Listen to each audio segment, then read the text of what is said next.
Hey there! So, imagine you have this problem where you need to route traffic specifically to a certain LPD/LPR print server through the Wi-Fi interface, while keeping all other traffic through Ethernet on your Ubuntu system. The issue arises when activating both interfaces, causing the print server to become inaccessible. Quite the pickle, right?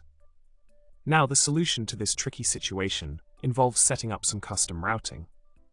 First off, you can't rely on DNS names for IP routing, so focusing on IP addresses is key.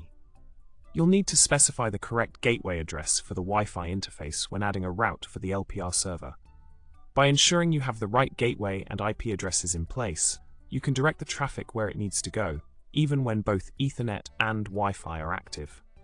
Remember, sticking to Linux-specific commands like IP will make the process smoother.